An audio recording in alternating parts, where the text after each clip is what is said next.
Aquilo que queria fazer convosco hoje, exatamente é uma sorte de meditação.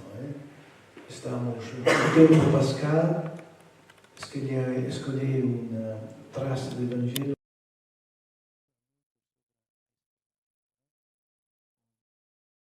que foi uma esperança desiludida, mas que nos ajuda a entender o sentido próprio da esperança, o objeto da nossa esperança.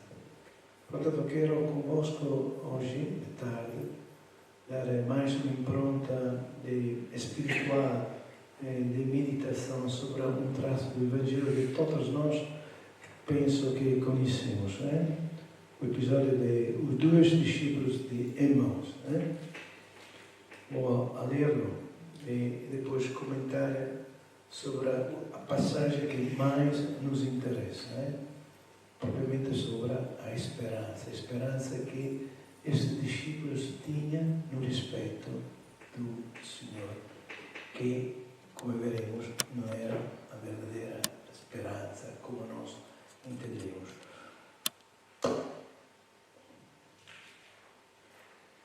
Nesse mesmo dia, 2 dos discípulos iam a caminho de uma aldeia chamada Emmaus, que ficava a cerca de 2 ligas de Jerusalém, e conversavam entre si sobre tudo o que acontecera. Enquanto conversavam e discutiam, aproximou-se deles o próprio Jesus e pôs-se com eles a caminho. Os seus olhos, porém, estavam impedidos de o reconhecer. Disse-lhe ele: que palavras são essas que trocais entre vós enquanto caminhais? Pararam entristecido. E um deles, chamado Cleofas, respondeu: tu és o único forasteiro em Jerusalém a ignorar o que lá se passou nestes dias? Perguntou-lhe ele: que foi? Responderam-lhe: o que se refere a Jesus de Nazaré, profeta poderoso, em obras e palavras, diante de Deus e de todo o povo, como os sumos sacerdotes e os nossos chefes o entregaram para ser condenado à morte e crucificado. Nós esperávamos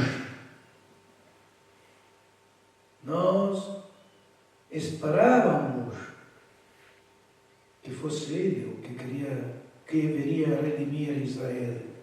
Mas, com tudo isto, já não vai o terceiro dia desde que se deram estas coisas. É verdade que algumas mulheres do nosso grupo nos deixaram perturbados, porque foram ao sepulcro de madrugada e, não achando o seu corpo, vieram dizer que lhes apareceram os anjos que afirmavam que ele vivia. Então, a luz do nosso foram aos sepulcros e encontraram tudo como as mulheres tinham dito, mas a ele não o viram. Jesus disse-lhe então: homens sem inteligência e lentos de espírito para crer em tudo quanto os profetas anunciaram, não tinha o Messias de sofrer essas coisas para entrar na sua glória? E começando por Moisés e seguindo por todos os profetas, explicou-lhes em todas as Escrituras tudo o que ele dizia a respeito.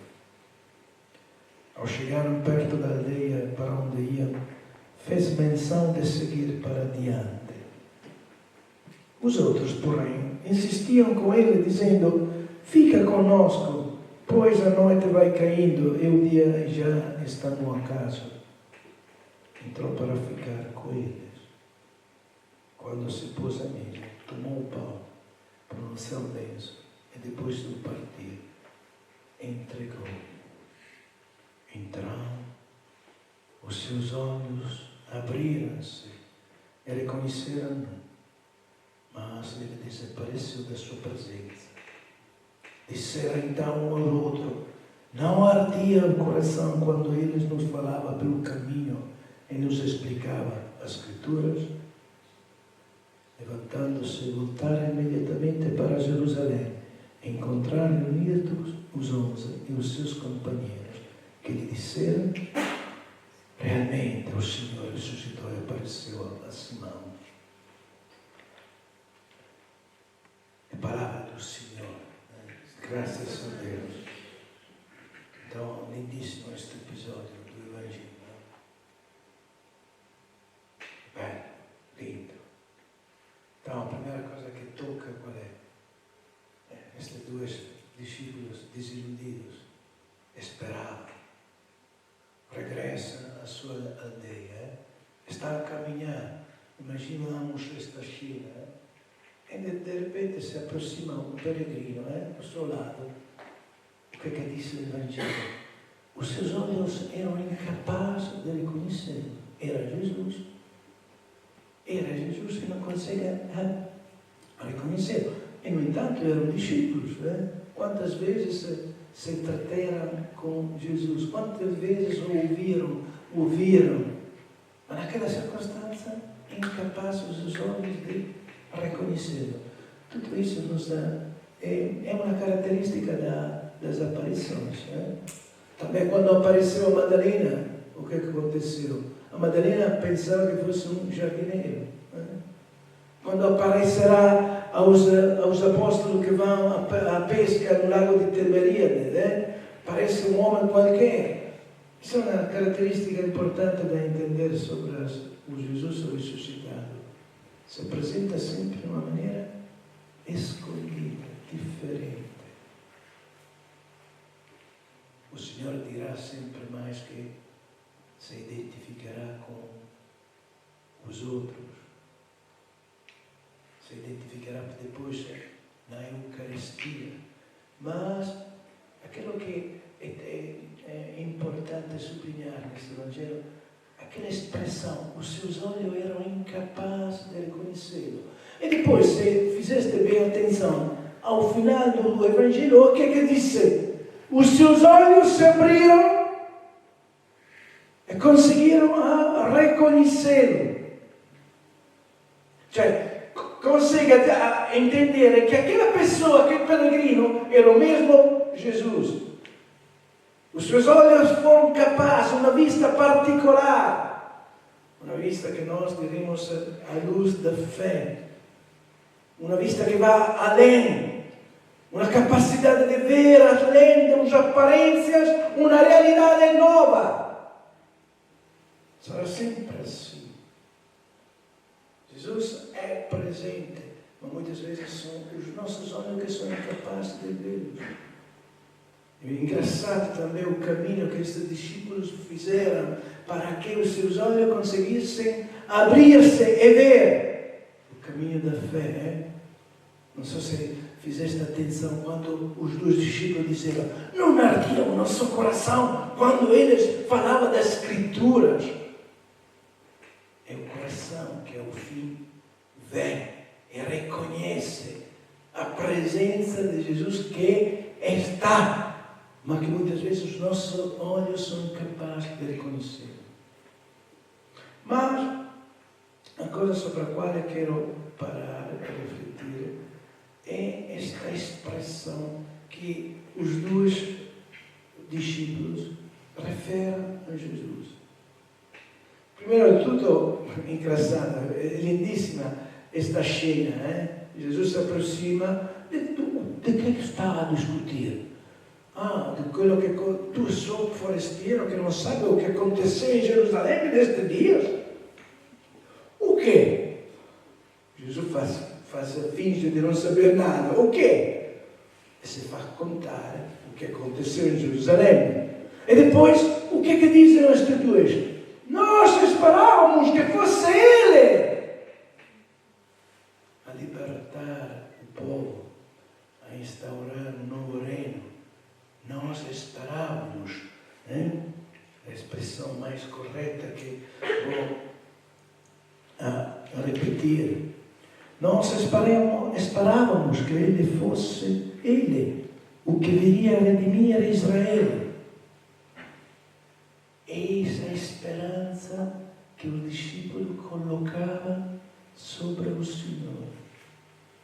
Era uma esperança humana. O que animava o coração de todo aquele povo, de todos os seus discípulos? O que esperavam de Jesus? Claro, o identificaram, reconheceram nele o Messias, o aclamaram. O mesmo Pedro fez a sua profissão no seu respeito, quando o Senhor perguntou: a gente quem que disse que eu sou? Como responderam alguns profetas, outro Ezequiel, outro Elias: mas você, o que nos disse que eu sou? E Pedro respondeu: tu és o Messias, o Filho de Deus.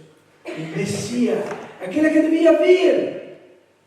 Mas que esperança colocaram no Messias? Que gênero de Messias pensavam que chegasse a Israel? Que era de um grande rei. Um rei que podia libertar o povo da uma escravidão. Como aconteceu com o povo de Israel quando era escravo dos egípcios. Era uma esperança atendidas, esperanças humanas. De um grande libertador.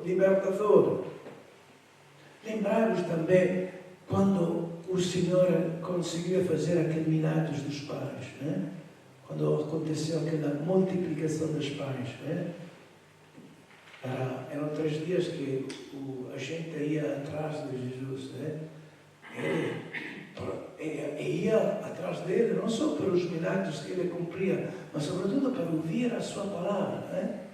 E, a um certo momento, o Senhor o que disse: tenho compaixão destas pessoas, que 3 dias que me estão a seguir, nem terão de comer, dai-nos de comer. Os discípulos disseram ao apóstolo: como é que podemos dar de comer a esta multidão de pessoas? 5.000 homens, sem contar mulher e criança. 5.000. O apóstolo disse justamente: mas nem 200 denários pode ser suficiente para dar a comer a toda esta gente. Então o Senhor operou aquele milagre grande, né? E operou também aquele milagre grande da multiplicação do pão, porque depois a seguir começou a falar do pão verdadeiro, o pão que desce do céu, que nós devemos comer para poder ter a vida e a vida eterna. Mas, no entanto, toda aquela gente, a ver este milagre, foram à sua procura. Por quê? Porque queriam fazê-lo rei. Porque disseram: eis o profeta que devia ir. Fazemos-lo rei, nosso rei. E o Senhor, sabendo desta expectativa assim humana, fugiu. Não se entregou àquele povo, não quis tornar-se rei. Também depois da ressurreição, né? Antes de ascender ao céu, mesma coisa, né? Mesma coisa. Os discípulos perguntarão ao Senhor: é isto o tempo no qual tu vais restaurar o reino de Israel? Eis todas essas expectativas humanas que tinha no respeito do Senhor. Por isso a grande desilusão, desiludidos, voltam atrás, regressam à sua aldeia de Emaús, entristidos, porque esperávamos que fosse ele. Esperávamos que fosse ele. Mas, no entanto, são já passados alguns dias, mas depois alguma mulher disseram que encontraram o túmulo vazio. Palavras de mulheres, né? Mas esta expressão deve a nós fazer-nos refletir e começar a perguntar-nos: quais são as expectativas que nós temos no respeito do Senhor? O que esperamos dele? Ou melhor, qual é o objeto da nossa esperança? Em que esperamos? Quando nós falamos de esperança, devemos fazer-nos coincidir com o quê? Com tantas nossas expectativas, com tantos projetos que nós temos. o projeto que nós temos na nossa vida. Qual é o projeto? Ou podemos equiparar esta expressão, expectativa, projeto, podemos compará-la com outra expressão, fim. O que queremos na nossa vida? Qual é o fim da nossa vida? O que esperamos na nossa vida? O que tentamos na nossa vida de procurar como qualquer coisa de que seja... Porque na nossa vida temos tantos projetos, temos tanta aspettativa, que coincide com as nossas esperanças. Cada um de nós tem os seus projetos, que são projetos que vão cumprir-se também diariamente.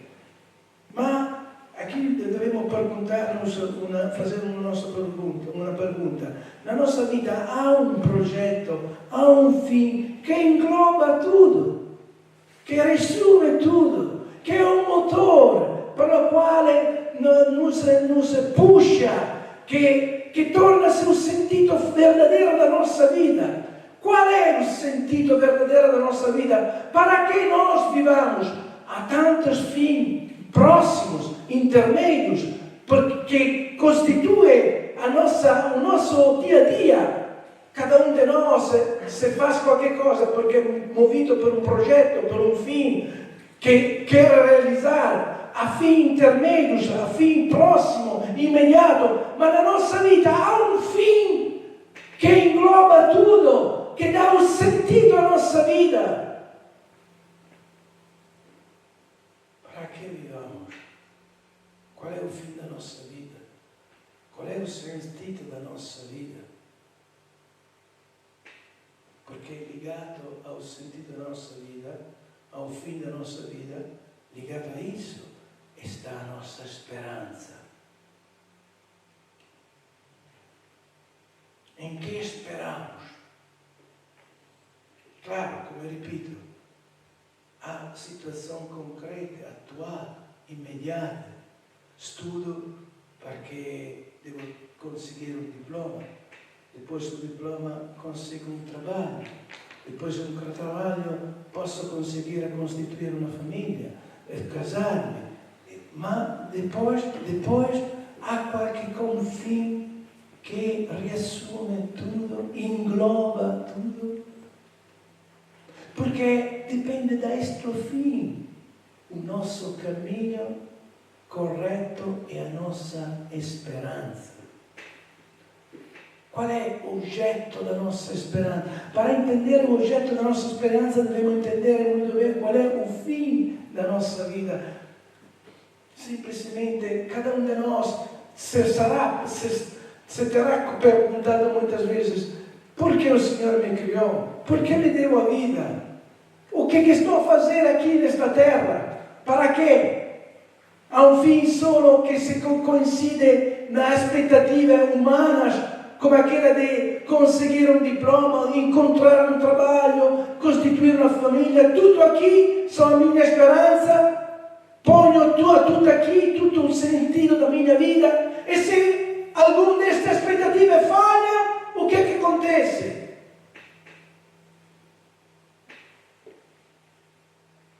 Há qualquer coisa, uma esperança pela qual não seremos desiludidos, porque é fundada sobre uma promessa, sobre qualquer coisa de certo, pelo qual, apesar de tantas expectativas e esperança humana não vai realizar-se, há sempre qualquer coisa que se realizará, porque é fundada su uma promessa, su uma certeza. A minha esperança que se funda sobre qualquer coisa de concreto, sólido. Há isso? É a pergunta do fim da nossa vida. É a meta final que nos dá o sentido de todos o nosso percorrer e caminhar. E, portanto, o sentido da nossa esperança.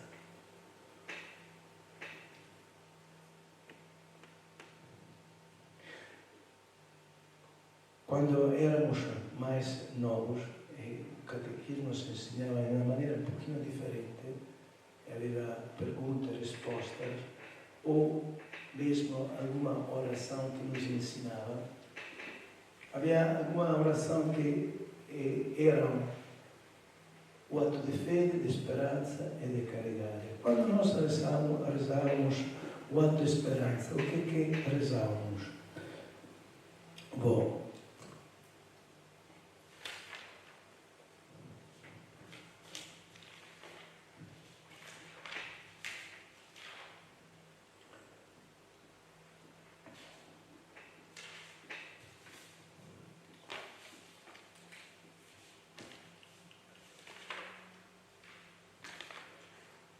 ato de esperança. Meu Deus, espero da vossa bondade, pela vossa promessa e pelos méritos de Jesus Cristo, nosso Salvador, espero que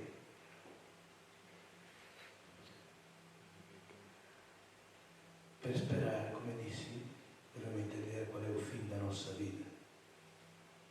Il fine della nostra vita quale è? Sono una pergunta molto semplice, ma che va a raiz, che muitas vezes nós damos per descontato, come se fosse claro, ma non è claro. Qual è il fine della mia vita? Perché il Signore mi criò? Perché sto qui, nesta terra? Para che? Per acaso? E só se entendo bem qual é o fim da minha vida, che posso entender também qual è a speranza su quale appoio-me. Antes de continuare questa cosa, quero dizer a risposta che dà San Paolo na carta aos Efésios.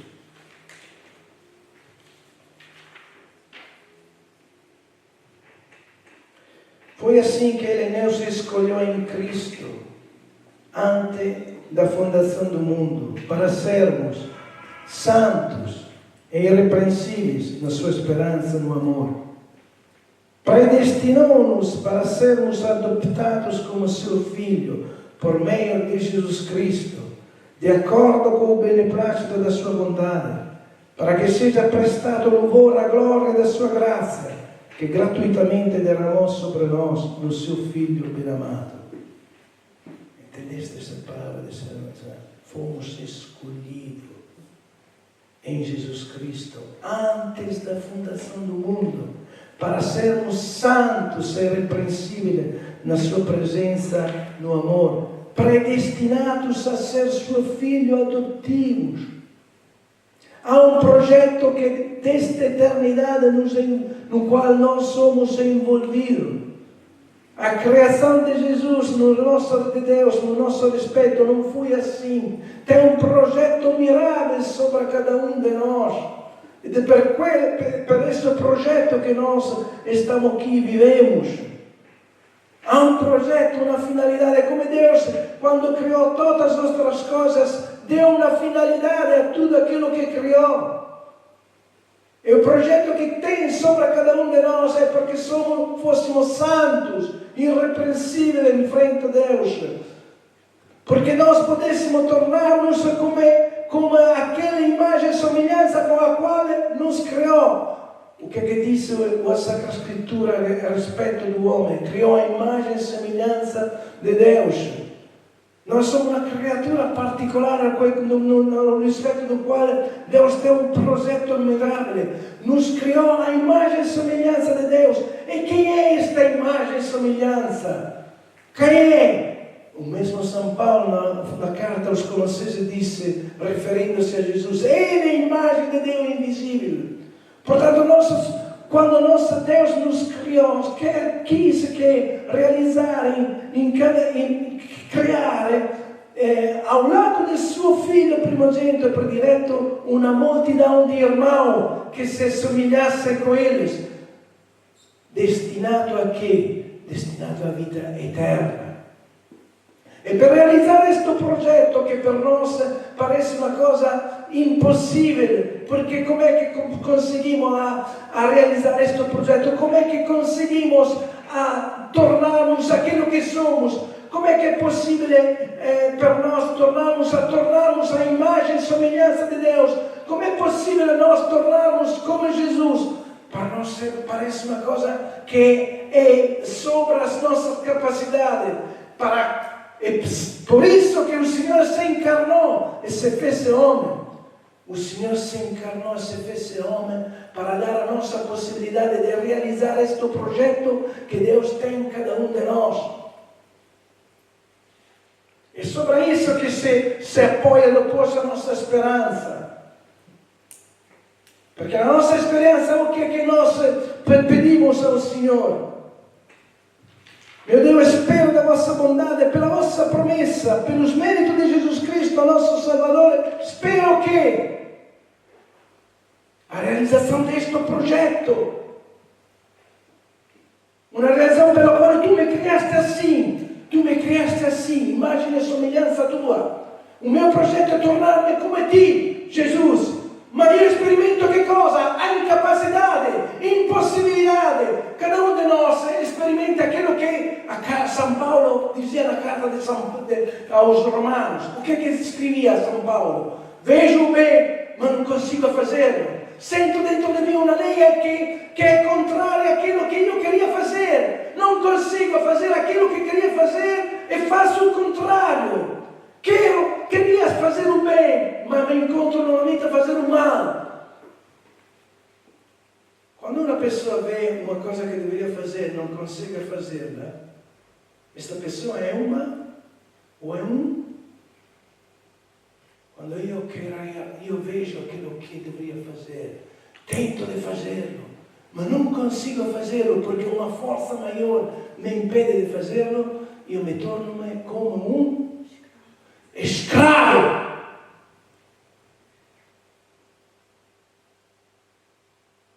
Então Jesus Cristo se encarnou, se fez homem, me libertou desta escravidão através do seu sangue, dando-me a possibilidade de tornar-me como Ele me criou, imagem e semelhança sua.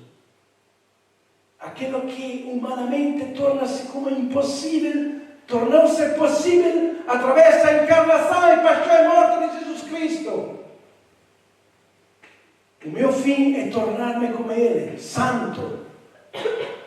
Realizar aquilo que eu sou, imagem e semelhança sua, que é equivalente a dizer o outro Jesus. Mas eu experimento dentro de mim esta incapacidade. Sinto-me esta escravidão que me impede de realizar-me como eu deveria realizar-me. Então Jesus Cristo encarnou-se, fez-se homem, morreu na cruz, derramou seu sangue que me libertou desta escravidão, deste poder de Satanás, do poder do pecado, dando-me a possibilidade de poder cumprir-me como eu deveria cumprir-me, realizar-me como eu deveria realizar-me, tornar-me como aquele que deveria tornar-me. Isto é, o outro Jesus. Porque esta é o fim da minha vida. O fim da minha vida é a minha santidade, a realização de Jesus Cristo em mim, tornar-me um outro Jesus, tornar-me santo, que significa viver uma vida eterna.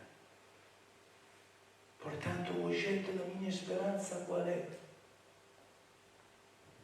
A promessa que o Senhor me fez.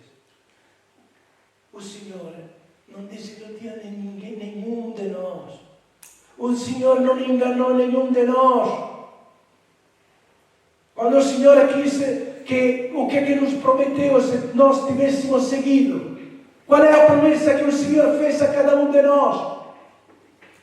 O que é que Ele nos prometeu se nós tivéssemos seguido, se fôssemos fiéis a Ele? A rapaz e jovem que confia no Senhor, porque o Senhor possa fazer andar bem os seus exames, para que faça correr bem todos os seus caminhos, todo o seu negócio, toda a sua atividade. Ele reza o Senhor na esperança que o Senhor atende aos seus pedidos. o Senhor, apesar que pode fazer tudo, não é isso que nos prometeu. Não é que se tivéssemos seguido, prometeu a saúde, prometeu o bem-estar, prometeu a riqueza, a honra, não prometeu nada disso, tudo isso. O que prometeu? Prometeu a si mesmo. Ele é a promessa. Ele é a vida. Ele é a vida eterna.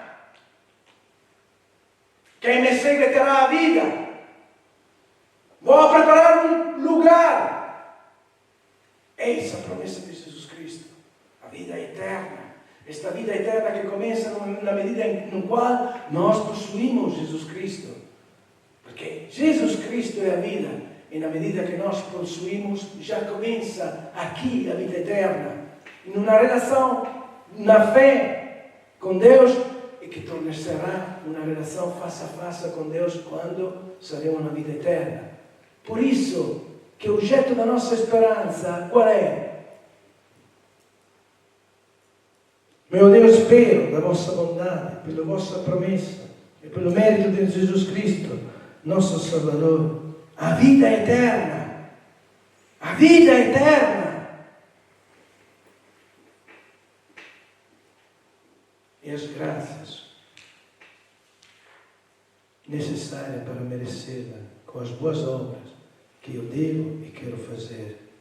Senhor, que eu possa contemplar-vos por toda a eternidade. Eis a promessa de Jesus Cristo. Espero em que? O que é que acontece neste tempo? Nós somos tão envolvidos no materialismo que estamos sempre mais perdendo os valores espirituais. Estamos sempre mais perdendo tudo o que é referência com a eternidade.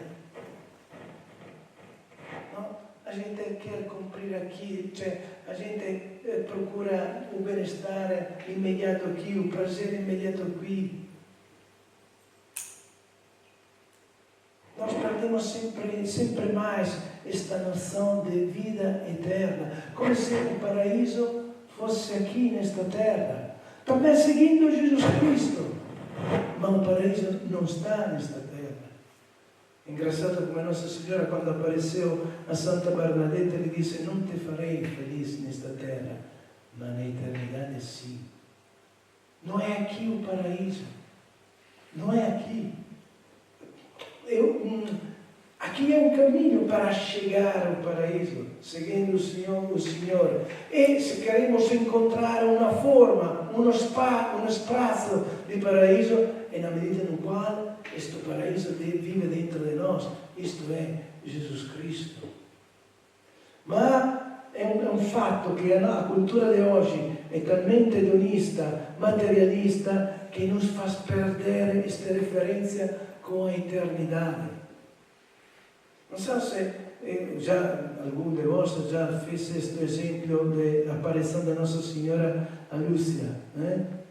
A Lúcia e os pastorinhos. Quando a Nossa Senhora no maio apareceu aos pastorinhos, qual foi a primeira pergunta que Lúcia dirigiu à Nossa Senhora? Simples. Era qualquer coisa que constituía o sentido da sua vida. A pergunta que Lúcia dirigiu à Nossa Senhora qual foi? Quando a Nossa Senhora lhe pediu: de onde vem? De onde vem você? E a Senhora disse: venho do céu.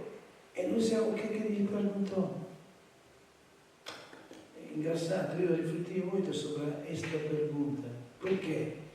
Porque naquela circunstância Lúcia faz uma pergunta, dirige uma pergunta à Nossa Senhora, significa que vai manifestar aquilo que estava no seu coração, a coisa mais forte, mais grande, mais importante que guardava no seu coração, e que naquela circunstância exprimiu a Nossa Senhora. O que ele perguntou? Eu vou ao céu.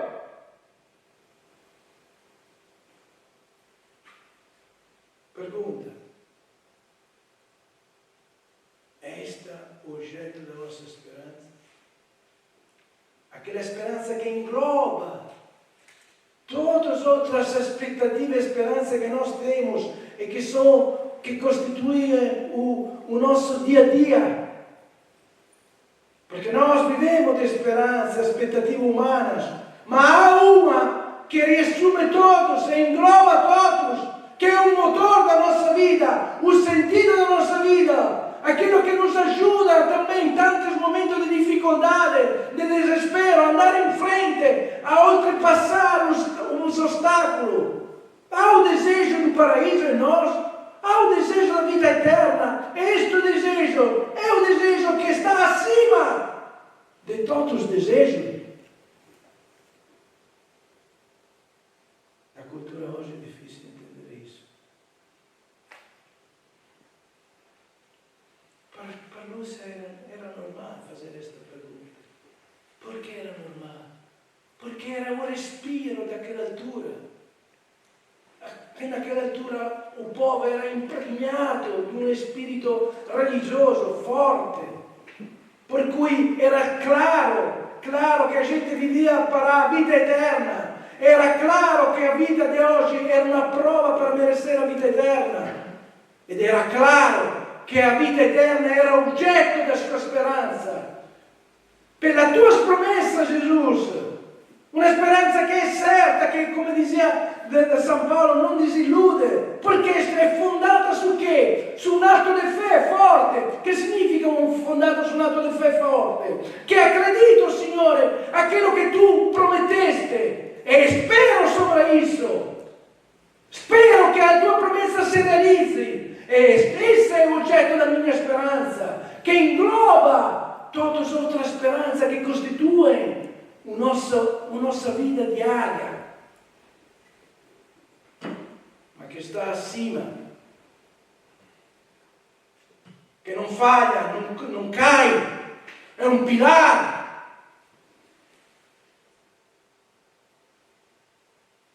Se una persona pone tutta la sua speranza, aspettativa in un lavoro o in una persona, mesmo un namorato o un innamorato, e poi pone tutto il suo sentito da vita sopra isso, e questo non va a realizzarsi, o che sarà da quella persona? Já não tem sentido de viver? Portanto, há um fim último que engloba e assume todos e que torna-se oggetto da nossa esperança. Io Deus spero, per la tua bontade, per le tue promesse, spero a vida eterna e as graças necessárias para merecê-la com as boas obras que eu devo fazer. Mas, lembrarmos sempre questo. O Senhor disse que eu devo conseguir com as boas obras. Portanto, spero na vida eterna e sobretudo nas graças necessárias para merecê-la. As graças necessárias o Senhor nos deu. Quais são as graças necessárias que o Senhor nos deu para conseguir esperar fortemente nesta promessa? O Senhor deu tantos meios para que nós pudéssemos conseguir a vitória sobre nós mesmos. Por isso que morreu, por isso que derramou seu sangue, foi o seu sangue que nos fez nova criatura, que libertou-nos da escravidão do pecado. Nós, se quiséssemos, podemos viver nesta direção e fazer as boas obras que nos merecerão a vida eterna. Mas de dar a si mesmo o Senhor o que podia dar. O Senhor mesmo dirá: liga. A comer do seu pão, a beber do seu sangue, liga a promessa da vida eterna. Quem comer do meu pão e beber do meu sangue terá a vida eterna. Dá o Senhor as graças necessárias para poder merecê-la. E estas graças necessárias para merecê-la são, sobretudo, a si mesmo, o seu corpo, o seu sangue, junto com os outros sacramentos. Os outros sacramentos que são canais attraverso o qual nós atingimos a graça da redenção, a graça desta libertação da escravidão do pecado. E quando somos livres da escravidão do pecado, nós somos criaturas livres. Portanto, esse é o objeto da nossa esperança que nós devemos sempre mais refletir e meditar. É bom, bello, de vez em quando. Antigamente, este ato de esperança constituía uma das orações do bom cristão. Junto ao ato de fé, o ato da caridade. Ed é bom de manhã rezar com esta oração. Meu Deus,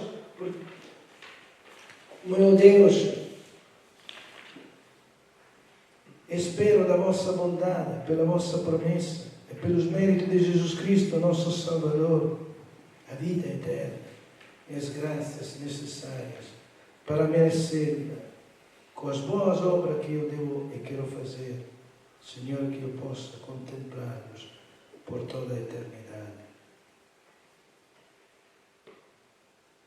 Ecco, refletimos um momentinho sobre este ato de esperança e sobre propriamente o objeto da nossa esperança, perguntando-nos o que é que eu espero, na minha vida o que espero, na minha vida apesar de tanta esperança que tenho, claro, que são uma esperança boa, humana, lícita, há qualquer coisa que define toda a minha vida. Há um desejo no meu coração que é acima de todos esses desejos. Exprimido com uma palavra muito simples de Jesus. Um dia Jesus disse uma palavra muito simples. O que vale ao homem ganhar o mundo inteiro se depois perde a sua alma?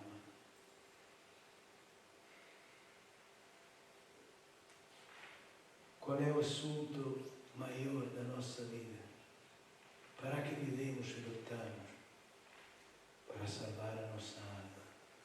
Mas hoje, falar nestes termos parece como qualquer coisa de arcaico, retrógrado, coisas passadas. Mas Deus não passa, Deus é sempre o mesmo. O assunto melhor, o negócio melhor que podemos fazer na nossa vida é propriamente isso, salvar a própria alma, que traduzido pode ser tornarmos como Jesus, tornarmos imagem e semelhança dele, tornarmos salvos. Mas o fim da nossa vida é, antigamente era esclarecido bem. Quando no catecismo de Pio X se perguntava por que Deus criou o homem, qual é o fim do homem, se respondia com a pergunta: o homem é criado por Deus para conhecê-lo, amá-lo e servi-lo nesta terra, para gozá-lo eternamente em paraíso. Nós fomos criados por isso. Que aceitamos ou não aceitamos? Não somos nós os criadores, não somos criaturas. Mas como é belo descobrir que uma criatura assim, que é o nada, é chamada para viver eternamente na glória de Deus. Este é o nosso fim. E, portanto, também torna-se o objeto da nossa esperança. Espero, Senhor, porque Tu prometeste isto. Espero isso. Espero a vida eterna. Espero também que Tu me dá todas as graças necessárias para para merecê-las. Glória ao Pai, ao Filho e ao Espírito Santo.